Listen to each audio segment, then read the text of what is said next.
When you get hired, you preach your core values, you preach high energy, you preach commitment, all those things. You got to stay with it through the end here. The only change is now you come from the weight room where it's kind of easy just to be a hype guy. Now you got to be organized. You got to have position leaders in our kids.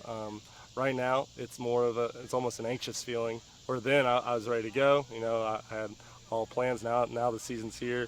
You're kind of just waiting to get on the roller coaster, where you're excited and you're like a little worried. How's it gonna go?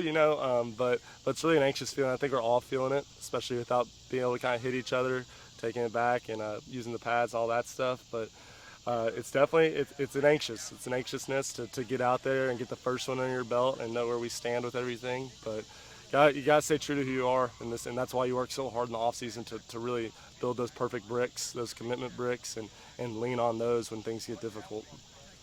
Let's start with the offense, and let's talk about, what everybody's writing and talking about is the fact that you have a very big offensive line. Your line play on both sides of the ball pretty strong. Talk about that offensive line, then go back into your skilled players on the offensive side. Well, high school football goes. It lives and breathes through the offense and defensive line. So when I got here and I was able to see our size, it does give you a little bit of confidence, knowing that you can at least stay in games, and that's kind of our position here. When we talk about goals and everything, we're going to lean on those big guys. We're going to run the ball well. We're going to do the little things well in order to stay in games and hopefully be there at the end where our conditioning takes over. But we do have good size. We got guys that have played the position for a while, and guys that are coming into it for the first time, especially that offensive line. So we're going to try and lean on them, and then provide protection for our quarterback and receivers to get them a lot of time to be able to work on the outside. Talk about your quarterbacks. Have you made a decision yet? We have, yeah. First of all, we had 3 really talented guys. They're all juniors. Evan Bernard is going to be the starting guy in week 1. He showed really well at camp. Went about 2 months without him having an interception, which is really big in my eyes, being able to be a game manager after not starting. He hasn't really played the quarterback position. He was on varsity last year as a sophomore, backing up Davis. But he's really shined for us.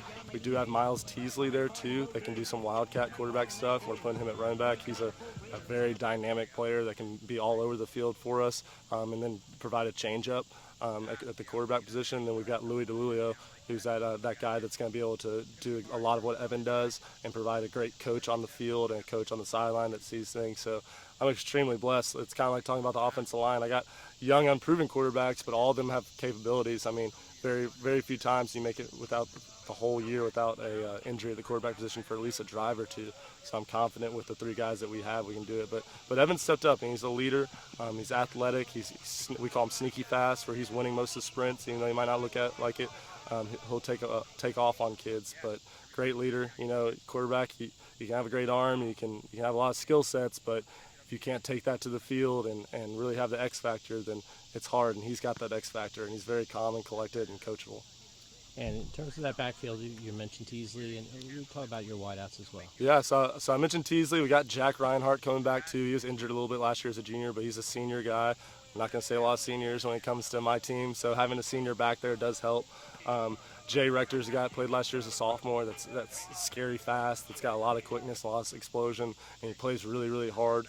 We got a big kid on the outside, that's Seth Amy, and he's a great possession receiver that has the ability to win over the top. And then A.J. Colombo is another sophomore kid we had. His dad was an All-American at Villanova, and would love for him to play a quarterback position. Now, for now our center, he's a little bit too short right now, but he's a really, really scrappy and good player. He's hard to handle. Anytime we're doing some drills where you got to try and tag that guy off, he's very elusive. So we're going to play a lot through him, put him at that wing back out of under center stuff, and get him the ball and see if they can find him under there. But we got youth, which is awesome.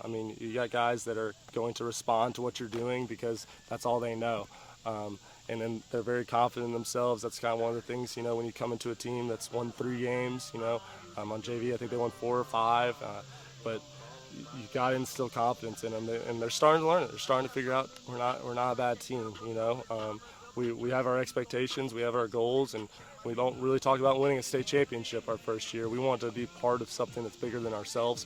We want to build something from the ground up, build it the right way.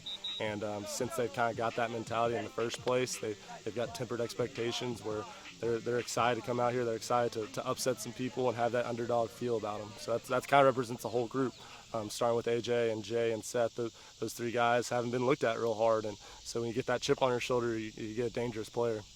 Defense has been doing really, really well as far as this offseason goes and preseason and camp. I mean, they've come out and really kind of taken it to the offense a couple times where you're just like, can't get anything going against them. And like I said, it starts with that size up front. We got two defensive ends in Ricky Weeks and Gavin Thomas who stand above 6'4" and are speedy and quick twitch, and they do a lot of good things for us on the edge. You got those edge guys, then it's going to help the interior out. We're young at linebacker, but like I said, we got confident sophomores there at that linebacker position, and then our backfield with Crump and Cheek are both seniors. So once again, I'm not saying seniors too much, but having two seniors back there leading it and being on the field and kind of being coaches on the field, that they've been really, really well. We want to keep it simple for them. We want them to fly around, to have fun, to know their calls, and then do it quickly, and then create turnovers. So I think right now the whole the way that everything's kind of trending is you really want that turnover belt. You want the turnover trash can if you're at UNC Charlotte. You want they really are emphasizing it, and we are too, where if we can get a couple of turnovers, it's just something we struggled with last year, was just getting the ball. If we can play fast, play hard, and play loose, then turnovers usually come. So that's kind of the mantra of the defense right now. Every game we want to take it to them. We want to be a different Cuthbertson. We want to be a hard-nosed group of individuals. And then at the end of the year, we want to, especially my seniors, I mean, for them to have to kind of look back and say, these 3 years that I was here for wasn't exactly to lead to a state championship team. Instead, to take a step back and say, we want to be the very beginning of something that was bigger than ourselves. That's been hard on them, but at the same time, they've done a really, really good job on it. So at the end of the year, if they can look back and say, and be proud to come back in the stands next year, and be proud of something that they're building and will continue to build and go in the right direction, then I've done my job and these coaches have done their job.